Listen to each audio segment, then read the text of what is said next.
Hip-hop has always been more than music.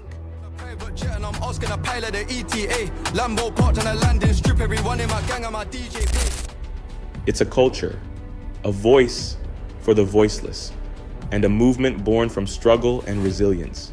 But over the years, as the culture has grown, so too have the forces that exploit it.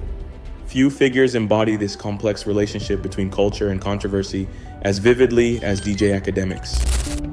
Yeah, he's a buster. He's a weirdo. He's a whooping ass in real life. A man who came from humble beginnings and rose to become one of the most polarizing voices in modern hip-hop media. But how did he get here?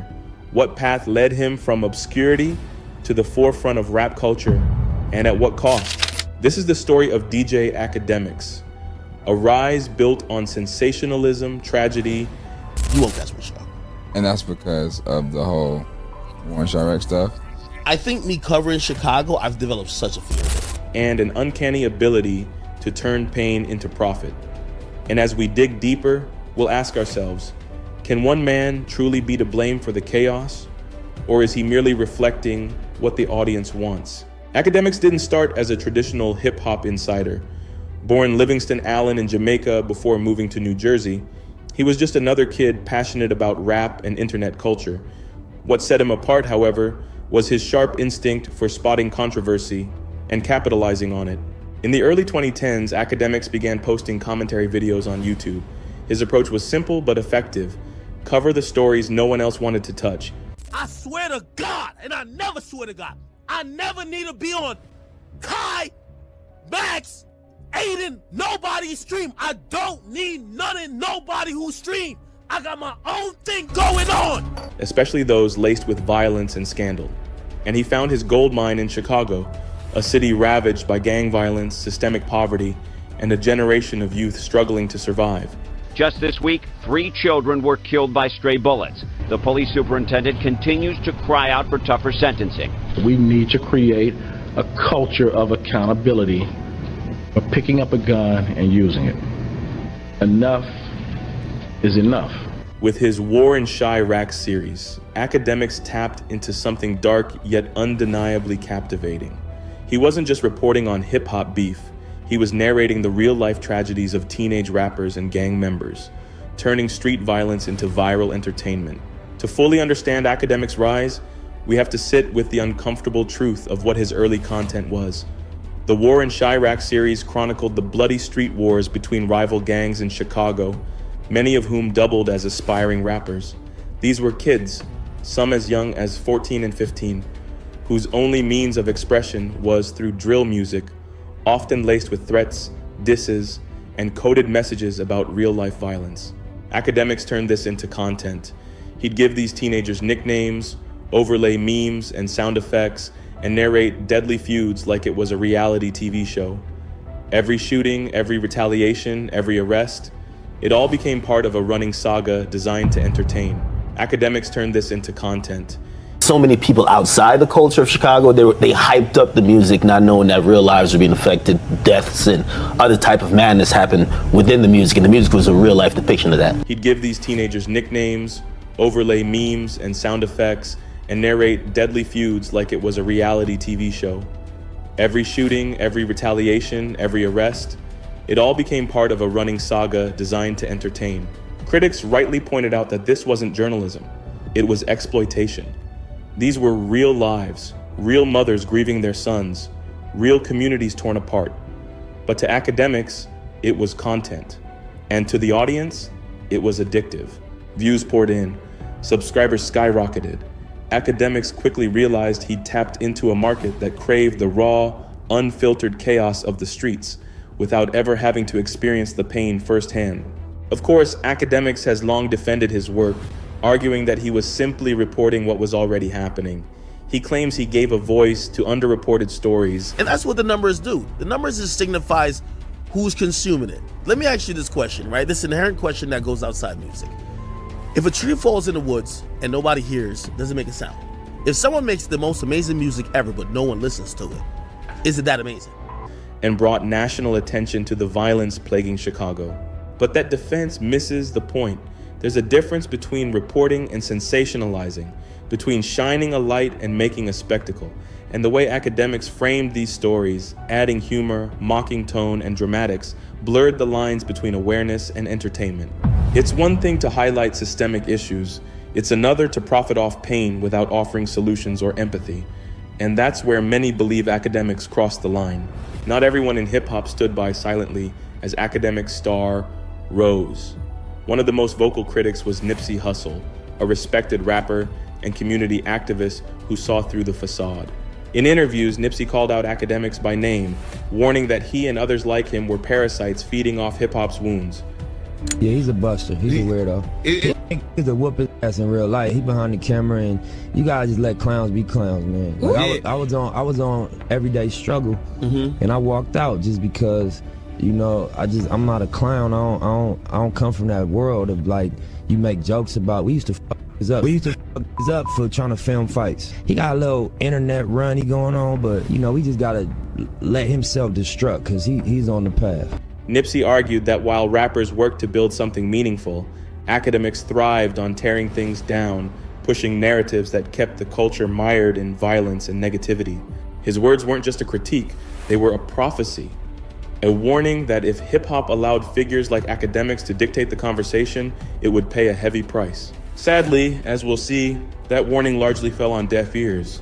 One of the clearest examples of Akademiks' willingness to align with controversy was his close relationship with Tekashi 6ix9ine, a rapper who turned trolling and beef into an art form. Their partnership was symbiotic. 6ix9ine needed media amplification for his wild antics, and Akademiks was more than happy to provide it. Whether it was 6ix9ine's beef with Chief Keef, his trolling of other rappers, or his eventual downfall with the federal racketeering charges, Akademiks was there at every step, streaming, posting, commenting, and, of course, profiting. More recently, Akademiks found himself in the middle of another so-called beef, this time between Future and Trippie Redd. Rumors began circulating that the two artists were at odds, and Akademiks wasted no time in posting updates, fueling speculation, and keeping his followers hooked on the drama. But here's the kicker. Trippie Redd himself came out publicly and said there was no beef. He flat out denied any issues with Future, making it clear that whatever tensions existed were largely media manufactured. And who was at the center of that media storm? Once again, Akademiks. It was a classic example of how conflict doesn't just happen in hip-hop. One of those Kendrick fans who are upset that, you know, I'm sorry, Drake still is giving BTA, belt to ass. I get it, y'all are upset. How do we cancel Ak? I'm still the biggest, pause. You can't cancel what you didn't build. Sometimes it's created, nurtured, and spun into existence by the media machinery. And then came the heavyweight clash. Kendrick Lamar versus Drake. This is a shot that will be heard around the fucking world. Kendrick, you are on the clock. That boy came back. You're on the clock, nigga. Two titans of hip-hop locked in a lyrical battle that captivated the world. Akademiks seized the moment. His live streams broke viewer records. His social media updates became gospel for fans dissecting every bar, every subliminal, every leaked track. He wasn't just covering the beef. He was elevating it, turning it into a spectacle that dominated rap conversations for weeks on end. And once again, his star rose alongside the conflict. Akademiks had found his formula, and it was simple. The more beef, the more power. As we wrap up part 1 of this deep dive, we're left with an uncomfortable question. Is DJ Akademiks the villain of this story? Or is he just a mirror reflecting the darker sides of hip-hop and the audience? Because at the end of the day, Akademiks can post videos, spin narratives, and amplify beef all he wants. But it's us, the audience, that decides to click, share, and engage. Is he exploiting the culture? Absolutely. But are we as fans complicit in feeding the beast? We saw how he turned Chicago's pain into entertainment, how his partnerships with controversial artists like Tekashi 6ix9ine amplified his reach, and how he inserted himself into rap beefs that captivated the world. But the story doesn't end there. In many ways, the true impact of Akademiks' platform, the good, the bad, and the ugly, has only grown bigger over time. Today, we explore the ripple effects of his influence, the complicated blame game between media and audience, and what Akademiks' legacy tells us about the future of hip-hop culture. One thing that's become painfully clear over the years is that many artists that Akademiks covers are struggling. not just with fame or beef, but with serious mental health challenges. Take Tekashi 6ix9ine, for example. Beyond his trolling and wild persona, there's a real person battling paranoia, trust issues. Did you plead guilty? You pled guilty, right? I pled guilty like this quick, blood. Why? I was scared, blood. I didn't have no money. I was poor. Like, this was 3 years. I wasn't rapping. Like, I wasn't on some like hot shit. But and the weight of constant online hate. I'm fucking gangsta, I'm out there. You not, nigga. We not telling nobody you scared. You got look,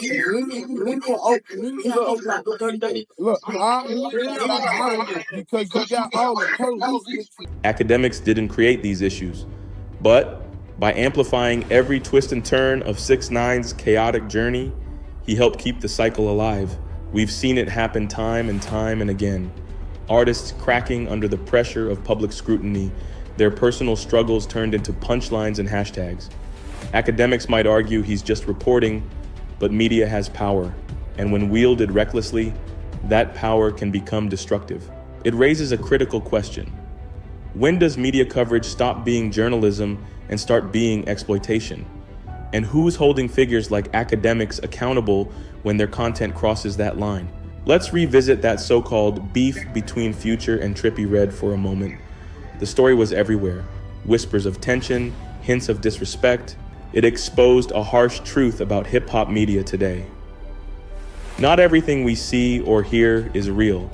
Nicki Minaj has continued to give a facade of her being a decent, nice person behind the scenes. Sometimes drama is invented, stoked by figures who know that conflict equals clicks. Akademiks played a key role in blowing that story up. His posts, streams, and videos kept the narrative alive, even when the artists themselves were trying to diffuse it. It's a perfect example of how easily media can manipulate reality and how eager audiences are to believe it. Then, there's the Kendrick Lamar versus Drake feud, arguably the most intense rap beef in over a decade. The clash between these two giants wasn't just about lyrics or chart positions, it became a full-blown cultural event, dissected and analyzed by millions around the world. And once again, Akademiks was front and center, narrating every twist, speculating on every bar, and hyping up the rivalry to fever pitch. His streams became must-watch events. His social media was flooded with theories, hot takes, and endless speculation. Fans didn't just follow the beef, they lived it minute by minute, thanks to Akademiks' non-stop coverage. The other shit. So I'll just take the responsibility. I should do better and will do. And as the tension between Kendrick and Drake grew, so did Akademiks' influence. It was a masterclass in how media can elevate a feud into a full-blown phenomenon, turning artists' personal and professional conflicts into global entertainment. But what happens when the cameras turn off? When the dust settles and the artists are left picking up the pieces of their reputations, their friendships, and sometimes their mental health? Does Akademiks or anyone in his position bear responsibility for the fallout? To be fair, Akademiks has never shied away from addressing his critics. In countless interviews and streams, he's defended his work by pointing to the reality of hip-hop culture. Beef, violence, and controversy have always been part of the game. He argues that he's simply giving the audience what they want, reporting on the stories that matter to fans, whether they're messy or not. And honestly, he's not entirely wrong. Hip-hop has long thrived on competition, bravado, and public clashes. From the East Coast versus West Coast era to modern-day Twitter feuds, conflict has always been part of the DNA of the culture. But here's where things get tricky. There's a difference between covering a story and amplifying it to the point of no return, between reporting and instigating, and too often Akademiks blurs that line. We can't talk about Akademiks without talking about us, the audience, because the truth is, none of this would work if people weren't watching. Akademiks' success is built on demand. We click the videos, we share the posts, we engage in the comments. Every time we tune in for the latest beef or scandal, we send the message, this is what we want. And that's the uncomfortable reality. Akademiks may be the face of this machine, but he's not operating it alone. The audience fuels it, rewards it, and keeps it alive. It's a cycle. Artists create drama, media amplifies it, fans consume it, and the cycle repeats. So while it's easy to point fingers at Akademiks, we also have to ask, what does our fascination with conflict say about us? It's important to remember that behind every beef, every viral moment, there are real people dealing with real consequences. For the rappers Akademiks covers, the impact isn't just digital, it's deeply personal. Feuds escalate, reputations are tarnished, mental health deteriorates. And when the headlines fade, these artists are often left to pick up the pieces on their own. The media moves on, the fans move on, but the scars remain. This is the human cost of turning hip-hop into a blood sport, a cost that too often gets overlooked in the rush for content. So what's Akademiks' legacy? Is he a genius media mogul who tapped into the heart of hip-hop culture and revolutionized how we consume rap news? Or is he a cautionary tale, a symbol of what happens when profit is prioritized over principle, when entertainment is built on the backs of broken people? The answer is probably both. Akademiks is a product of his environment, a digital age where speed, controversy, and virality are the ultimate currency. But he's also a reflection of the choices we make as a culture, as fans, and as consumers. His story forces us to confront uncomfortable truths about hip-hop, media, and our own appetite for spectacle. As we wrap up this deep dive, one question lingers. Can hip-hop ever escape this cycle of conflict and chaos? Or are figures like Akademiks an inevitable part of the culture's evolution? And maybe more importantly, what role do we, the audience, play in shaping that future? Because at the end of the day, media can only feed us what we're willing to consume. If we want better, we have to demand better.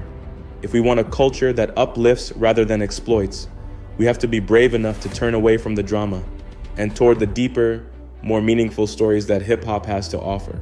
Until then, figures like DJ Akademiks will continue to rise, and the cycle will continue. Thank you for watching this deep dive into the rise and the controversy of DJ Akademiks. If you found this video insightful, make sure to like, subscribe, and share. Let's keep the conversation going and together push for a hip-hop culture that's as powerful in its unity as it is in its music.